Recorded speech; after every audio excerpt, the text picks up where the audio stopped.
When the disciples reached the other side, they had forgotten to bring any bread. If you take this verse and you just don't look at any verses around it, you don't look at the context of what's going on, the situation that has really just transpired that day, I mean, you could look at this verse and it would apply to any other day for us today. Where are my keys? Oh, they're in the door. Where's my wallet? Oh, I got to find my wallet. Where did I park my car? They get in a boat and they're going to the other side, and we forgot to bring bread. But when we look at the context of this, man, it provides such a lesson for us. And in fact, it's going to be the focus of our lesson this morning. I want to use a little illustration, a story to help us as we go through these next few verses. When I was in elementary school, see, we lived in Haleyville, Northwest Alabama, great free state of Winston. And my granny was still living, and so unbeknownst to me, my dad, when he had moved to New Zealand and met my mother there, he had left all of his stuff in my granny's house. So he had stuff from high school, college, you name it. And so I remember literally going through boxes that was my dad's. And I thought that was really neat because I found a whole box dedicated to 8 tracks. Now, I mentioned at the early service, ask your dad. Now, I realize, kids, I said, if you don't know what an 8-track is, ask your dad. But I realize you got to ask your granddad what an 8-track is. Let me tell you. Again, I said I was in elementary school, and I find this massive cassette tape that I have no idea what it is. And around the same time, my neighbor had a yard sale, and so he had an 8-track player. He took my change. I took that player, and it changed my life because I was able to take that box, and it turned into sound that I got to hear the music my dad loved. His albums, I would have played the albums, but the needle was gone. I didn't know how to fix it. But I found all the music. My dad loved the Eagles. Now I love the Eagles. He loved Leonard Skinner. I love Leonard Skinner. Dire Straits. I love Dire Straits. But there was one that I realized at the early service not many people knew about. And I never would have known it without these 8 tracks, but I love the band Bread. Bread. I see some nods. That's great. That's great.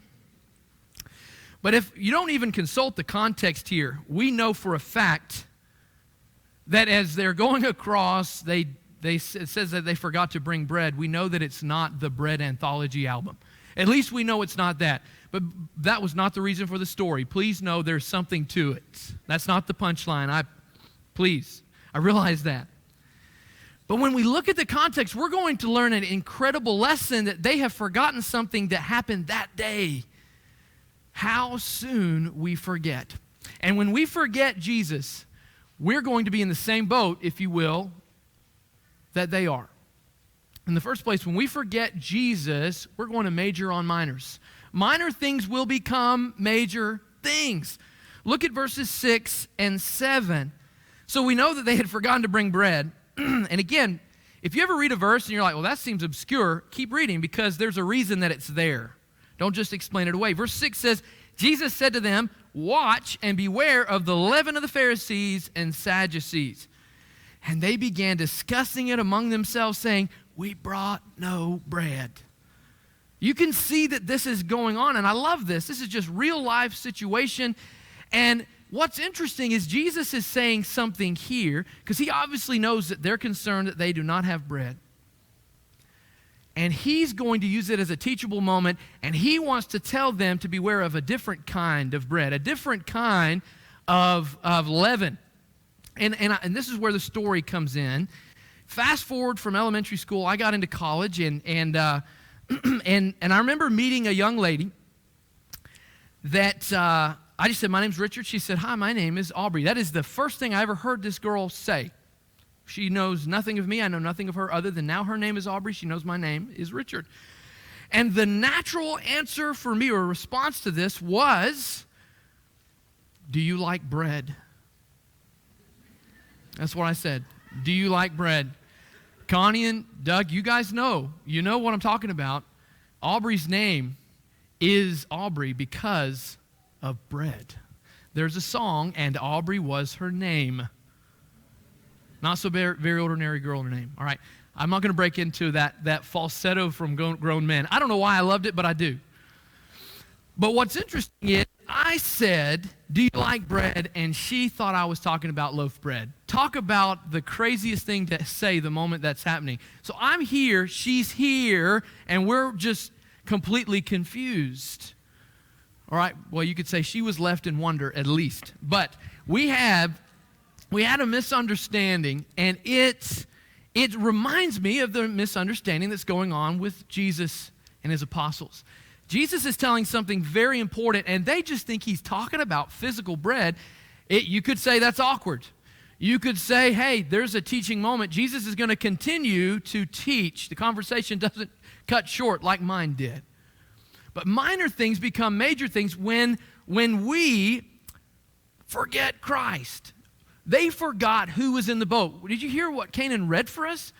Jesus is the bread of life. He is the source of all physical sustenance and spiritual. If we forget him, we're going to major on minor things. And that's what happened. And in fact, the irony here is our context from last week was Matthew 15. And if you'll recall, the Pharisees and the scribes came to Jesus, and they've been challenging Jesus. And he was like, if we can challenge, we can't get Jesus, maybe we can get his apostles. And remember, they said, your apostles, they don't wash their hands before they eat bread. There's a key factor with bread all throughout this chapter, by the way, and it is not a coincidence. But they're saying, they don't hold to the traditions of the fathers that's been passed down from generation to generation. Jesus comes back, as we mentioned last week. Why do you take the words of your fathers and elevate them above the teachings of God? Why are you taking their traditions over the law of God? And so Jesus is able to mention this. He goes on further with that. And remember, the apostles came up to him and they said, Jesus, you offended the Pharisees because you said that. Jesus is teaching the apostles here because they have been inundated with this idea that the tradition of man is higher than the law of God. They've been inundated with it, and Jesus is trying to teach them that's not the case. So he's warning them here about the teachings of the Pharisees, and we'll look at that in a moment. But he also warns the Pharisees themselves. Look at Matthew 23, in verse 23 beginning. He says, woe to you, scribes and Pharisees, hypocrites, for you tithe mint and dill and cumin, and have neglected the weightier matters of the law, justice and mercy and faithfulness. He says, these you ought to have done without neglecting the others. What's being said here is interesting because you think about your crops and your harvest, that would be something that would be a blessing from God. And you were meant to tithe or give a tenth of everything you've received from God. And so generally, though, my understanding is the herb garden, the herbs, that was not expected to give a tenth of that. But what they were doing is they were going above and beyond, and they were taking their dill, their mint, and their cumin, and they were separating it into a tenth and giving that as a sacrifice. Have you ever looked at dill? Anybody pickle their own cucumbers? You get dill, and if you grow the dill, you'll have these tiny little fronds that come off of it, and they're just tiny little things. Can you imagine going through and making sure you had a tenth of that? That's literally tedious, literally nitpicky. That's the concept. And what is happening is they're forgetting the weightier matters. They're looking at this and they're saying, it's all about this. And what happens is people look at their sacrifice and they say, wow, if they're doing this, if they're going above and beyond like this, they must be really spiritual. They must be really devout. But Jesus is saying, you are forgetting the most important parts of the law. He's saying, you're forgetting mercy, faithfulness, and justice. Well, that leads to some pretty horrible things when that takes place. And so, in fact, he goes and he gives a small little parable of what that looks like. He says, you blind guides, verse 24, straining out a gnat and swallowing a camel. You look at this thing like, what is going on here? There are some versions that kind of make this even harder to understand. But what's interesting about a gnat and a camel, they share one thing in common. You would think, what does a gnat, a fruit fly, and a camel, excuse me, what do they have in common? Well, they are both unclean under the law. The gnat is the smallest unclean creature in Palestine, and a camel is the largest unclean animal or creature in Palestine. And what the Pharisees would do is they would be so cautious that they didn't break a law that they would put a cloth over all of their jars, and they would filter out anything they went to drink to make sure that they didn't accidentally break the law and swallow a gnat. You filter out a gnat. He's saying they would even sometimes drink through their teeth. If they were blessed with a gap between their teeth, they would drink it through the gap in their teeth just to make sure that they spit out the gnat. That's first century for you, right? But he's saying you're doing this, but you're swallowing a camel in the process. They weren't literally swallowing a camel. He's trying to say that you are so focused on these small things so that the outside looks great, so that you look like you're just the most spiritual, put-together person, but you're neglecting these extremely important weightier matters of justice, of faithfulness. You're missing out on these points, right? And so you keep going, and he explains what that is.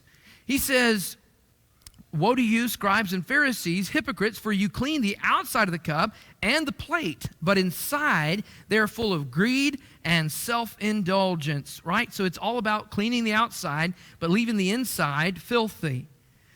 You blind Pharisee, first clean the inside of the cup and the plate, that the outside also may be clean.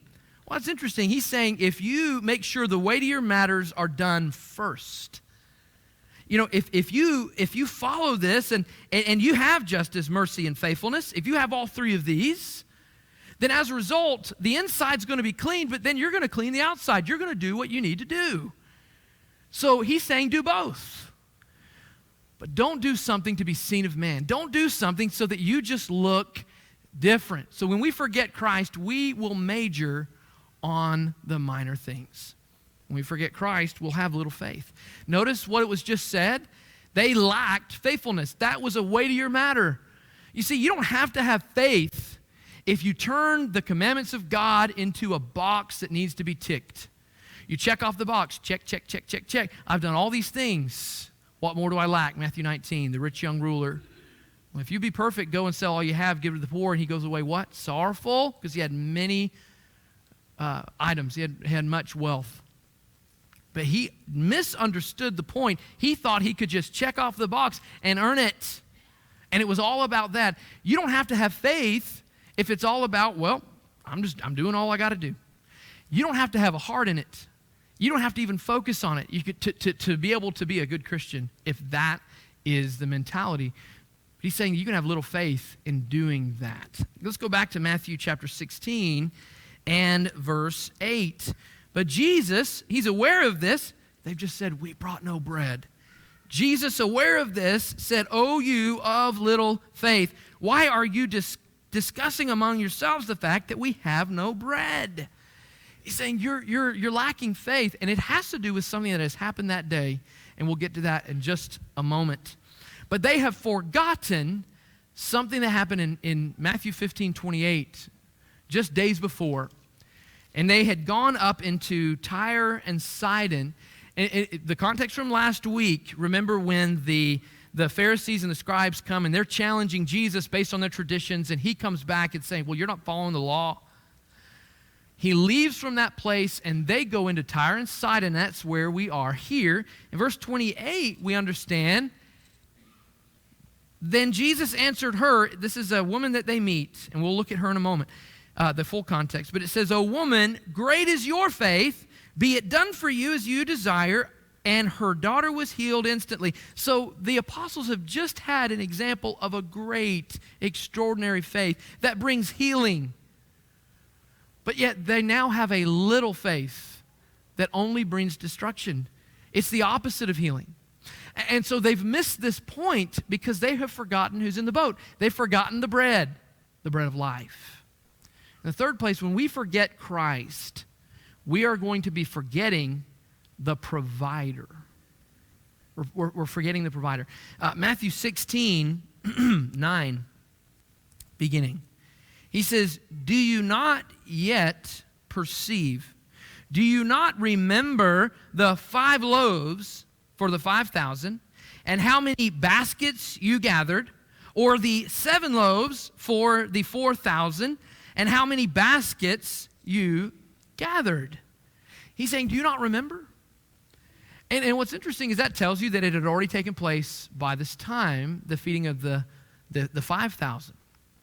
You've got 5,000. If you recall, 12 baskets were taken up that were full of scraps from the 5 loaves that had started. Well, it was the feeding of the 4,000. Again, these are 5,000 men, 4,000 men, excluding women and children, and they all went away full. But at the 4,000, there were 7 baskets taken up. So if you think about it, that's originally 12 pieces of bread. That's 12 loaves of bread and 12 baskets remaining. 1 loaf and 1 basket for each of them. That's pretty profound. That's pretty powerful when you think about it. Or 1 loaf for each of them. There was more as far as there was 12 baskets taken up. 12 and 7. 12 represents complete in the law. 7 represents perfection. Jesus is the perfect provider. They think that they're the provider. They think that they're the ones, we're supposed to bring the bread and we forgot. But I think it's very important to see that it was something that took place that day. But if you'll turn to verse 32 of Matthew 15. This is the feeding of the 4,000. Verse 32 says, "Then Jesus called his disciples to him and said, I have compassion on the crowd because they have been with me now 3 days." So the crowd, we know, is from verses 29 through 31. You had people who were crippled, the lame. You had people who were mute, who were blind, and he healed all of them. And they were there for 3 days. That became a crowd of people that were there. And he says, I have compassion on them. They've been here for 3 days with no food. There's no restaurants. There's no markets for them to go out and get the food. But they already have had evidence that Jesus is able to feed 5,000. This is 4,000. How quickly we forget. He says, they've got nothing to eat. And he says, I am unwilling to send them away hungry, lest they faint on the way. Verse 33, and the disciples said to him, where are we to get enough bread in such a desolate place to feed so great a crowd? I would understand if this was the first time. Like, remember when Philip asked that in John 6? That's the first account. And we understand from what Jesus said that's already taken place. So they're asking, where are we going to find bread? And they're looking at Jesus. I wonder if Jesus is like, really? Don't you remember? How soon we forget. And so it's interesting, we don't have Philip singled out. We have many of the disciples who have said this. Verse 34, maybe Philip learned. Verse 34, it says, and Jesus said to them, how many loaves do you have? And they said, 7 and a few small fish.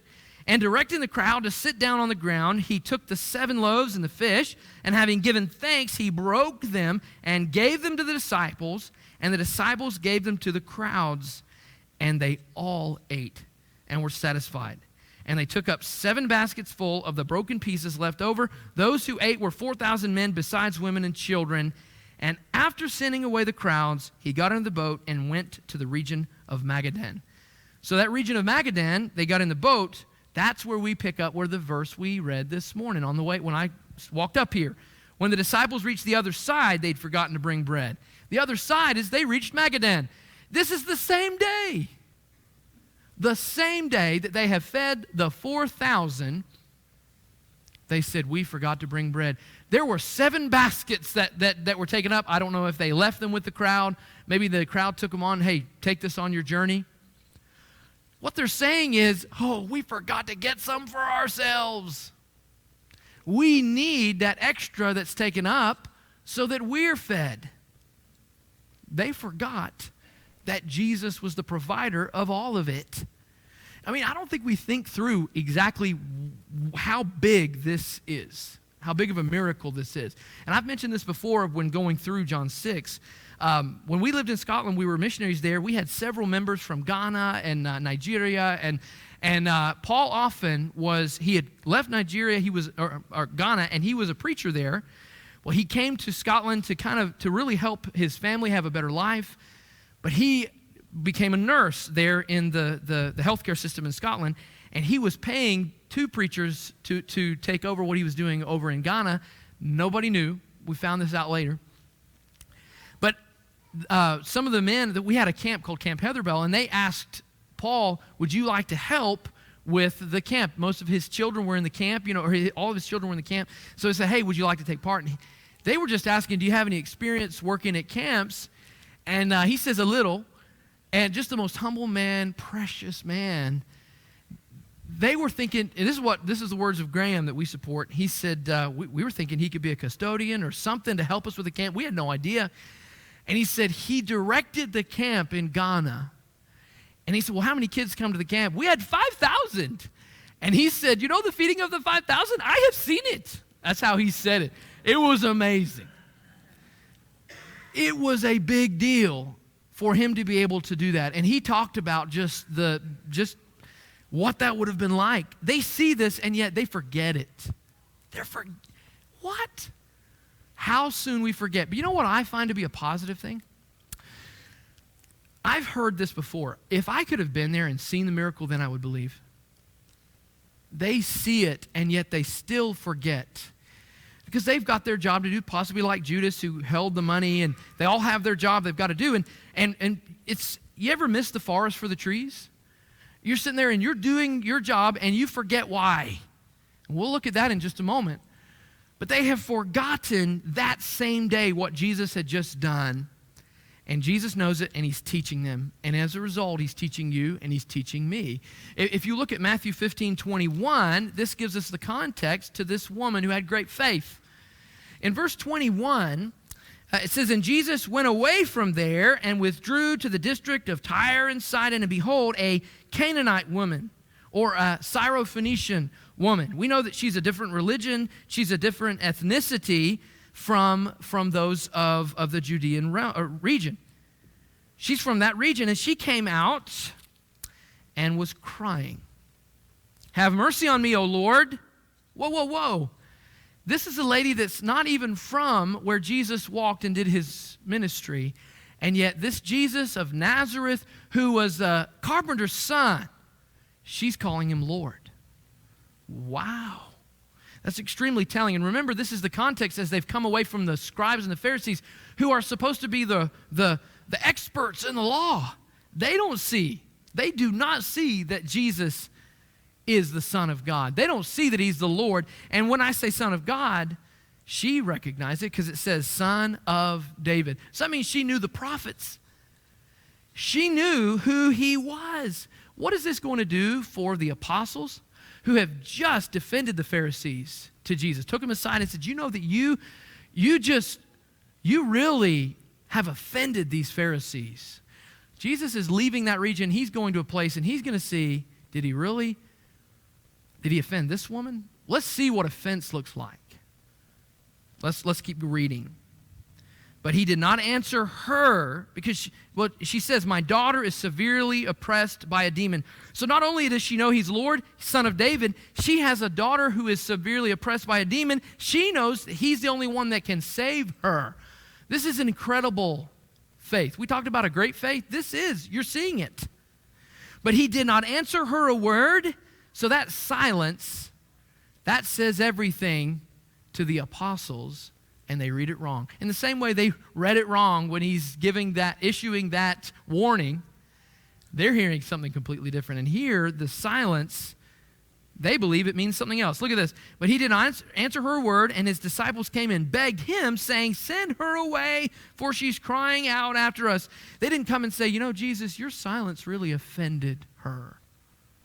They're not being an advocate for this woman at all. Jesus is teaching. He goes on and he actually opens his mouth. And look at what he says. He answered, I was sent only to the lost sheep of the house of Israel. Then why is he coming to Tyre and Sidon? You see what I'm saying? There is a test that's going on. He's come to her neck of the woods, her region. She's not come to him. He answered, I was sent only to the lost sheep of the house of Israel. But she came and knelt before him, saying, Lord, help me. She doesn't question his lordship. She doesn't question his plan. She's just saying, help me too. Lord, help me. She didn't say, well, I had it wrong. I thought you were the Son of David. I thought you were the Lord, and I was wrong, and I'm gone. No. She says, help me too. And it explains even further when Jesus says this. And he answered, it is not right to take the children's bread and throw it to the dogs. So the lost sheep of the house of Israel, that's the children, they're meant to sit at the table and eat the bread. And he says, you don't take the children's food and throw it to the dogs. Look at her response. She said, yes, Lord. She still called him Lord. Yet even the dogs eat the crumbs that fall from their master's table. Never did you hear the apostles come up and say, Jesus, your silence offended her. When you said that you only came to the Jews, that offended her. When you called her a dog, that really offended her. You don't hear that? No, we are the ones that step in and say, no, that is offensive to this woman. And we question Jesus because we're questioning what he said, not looking at the context. This is the great faith. The Pharisees lacked faith because they had turned God's word into a box that needed to be checked. They had started adding to it. Added more boxes that needed to be checked, and more and more and more. And it was a gangrene that had spread through Palestine and through the ends of the earth. But notice, that is when we have verse 28. Then Jesus answered, O woman, great is your faith. Be it done for you as you desire. And her daughter was healed instantly. So what is this telling us? Jesus is preparing his apostles because we know in Acts chapter 1 and verse 8, he says, wait until you receive power from on high, and you will be my witnesses in Judea, Samaria, and to the end of the earth.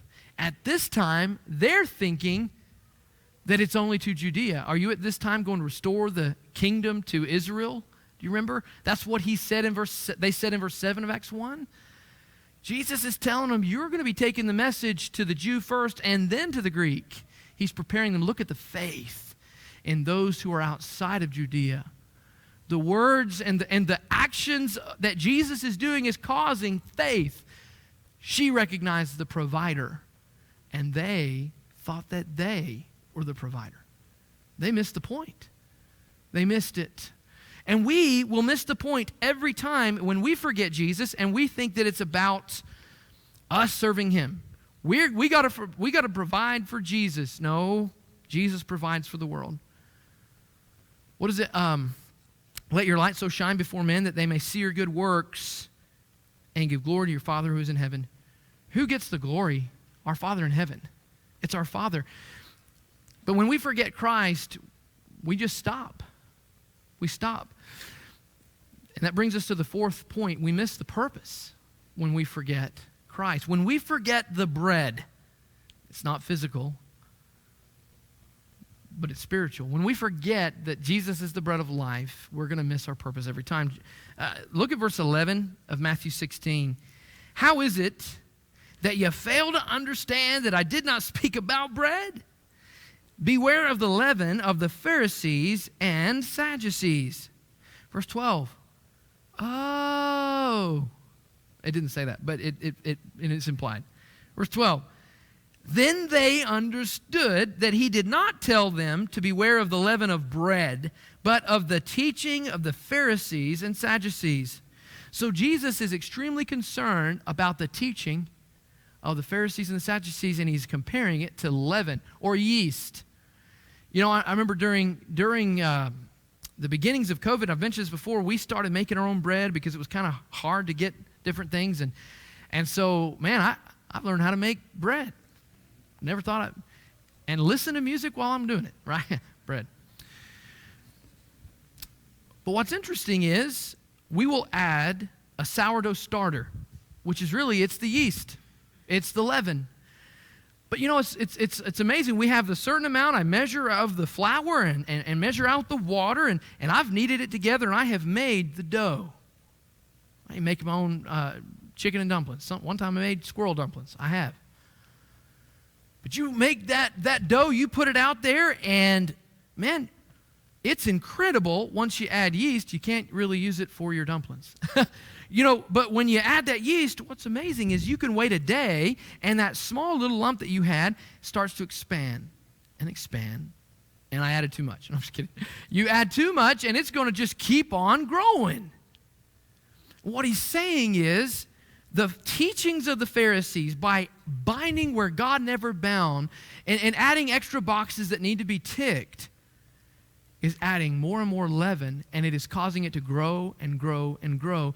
And we like bread, especially during the time of lunch. We like that roll that comes to the restaurant. So really what he's actually saying is beware of the cancer of the teaching of the Pharisees. We understand cancer. We don't like it. That cancer will grow and grow and grow and multiply and destroy the body. What Jesus is telling them is they'd already come to a point where they were defending the Pharisees. They'd already come to a point where they're thinking that it's an earthly kingdom. And Jesus warns about what that really looks like back in Matthew 23. Look at verse 15. He warns what that leaven agent does. Woe to you, scribes and Pharisees, hypocrites, for you traveled across sea and land to make a single proselyte. And when he becomes a proselyte, you make him twice as much a child of hell as yourselves. These are the words of Jesus. Do you think Jesus had a concern about the teaching of the Pharisees? You know he did. And what he's saying is, you've made him twice as much a son of hell as you. This is the problem. A teacher has a student. And he's saying that is a twice as much. That's the idea of expanding. That leavening agent that doubles and grows. It continues to grow. And they're willing to go to great lengths, crossing oceans, in order to make one proselyte. But if they're doing it based on man's teaching and not God, it is literally what is becoming twice as much a child of hell as yourselves. Brother, we've got to be careful that we don't forget Christ. And that who is the head of the church? Christ. Is preacher's not the head of the church? Christ. Brad, amen. Hear that loud and clear. Christ is the head. May we never get to a point where we say, I'm going to take the reins. I'm going to take over from here, Jesus. Even 1 Peter 5, the elders, the shepherds, it says, when the chief shepherd appears, you'll receive you, the fellow elders that Peter is exhorting that are shepherding the flock of God among them. He says, when the chief shepherd appears, I'm going to give you a crown of life. He will give you a crown of life, not Peter.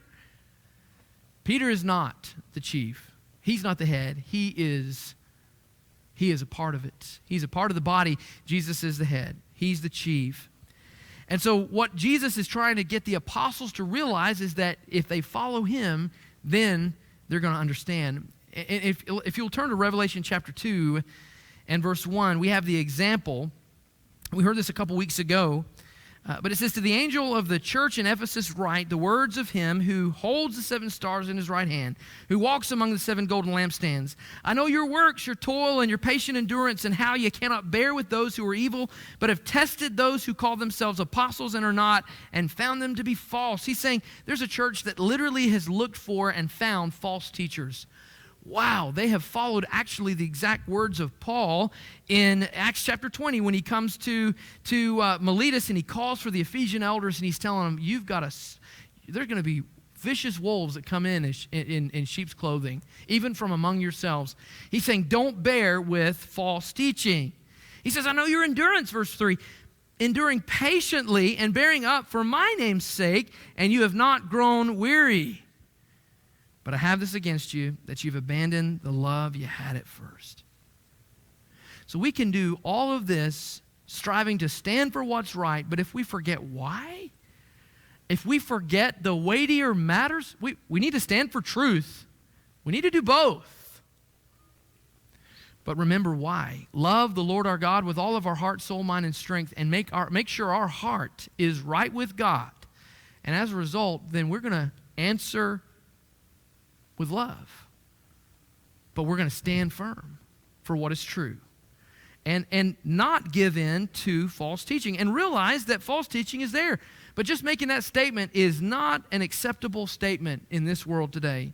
Verse 5, it says, remember therefore from where you've fallen, repent, and do the works you did at first. If not, I will come to you and remove your lampstand from its place unless you repent. You know that lampstand, if we go back into chapter 1, the lampstand represents the churches.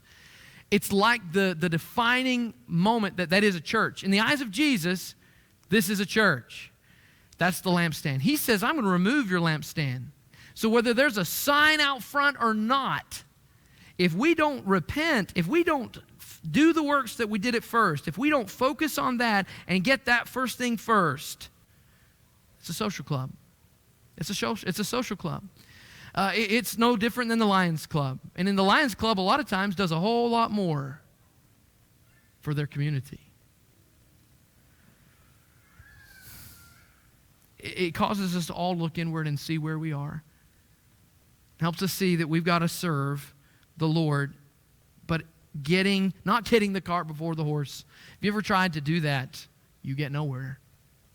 John chapter 6 and verse 32 is our final passage that Canaan read for us.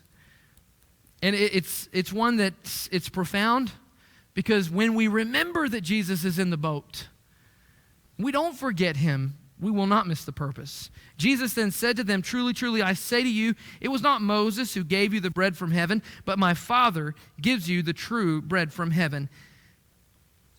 Jesus was given to us by God. Praise be to God. That's where our worship comes from. It comes from praise be to God, realizing it all comes from him. For the bread of God, notice Jesus is our manna. He's our sustainer. Verse 33, for the bread of God is he who comes down from heaven and gives life to the world. They said to him, Sir, give us this bread always. And Jesus said to them, I am the bread of life. Whoever comes to me shall not hunger, and whoever believes in me shall never thirst. Blessed are those who hunger and thirst for righteousness, for they shall be satisfied. Where does that righteousness come from? Not self-righteousness, Christ alone. And if we grab hold of the fact that he is our bread of life, and we grab hold of him in believing that he is the Christ, then we're going to obey his word. Not our word, his word. Whatever he says, we will do. We have an invitation that we're offering that is really similar to what Jesus is doing with his apostles. He's telling them, don't forget the bread. But it's not about the physical. It's about the fact that Jesus is the way, the truth, and the life, and no one comes to the Father except through him. That means it's through his teaching, not his name only. Have you named the name of Christ? Have you been clothed with Christ in baptism? Have you been buried with Christ in baptism to rise to walk in newness of life? Jesus tells us how to access his death, burial, and resurrection. But maybe you are a child of God, but you've forgotten the bread. You have forgotten Christ, and as a result, you've missed the purpose. Can we encourage you this morning? We have an invitation. It's for you. Please respond now while together we stand and while we sing.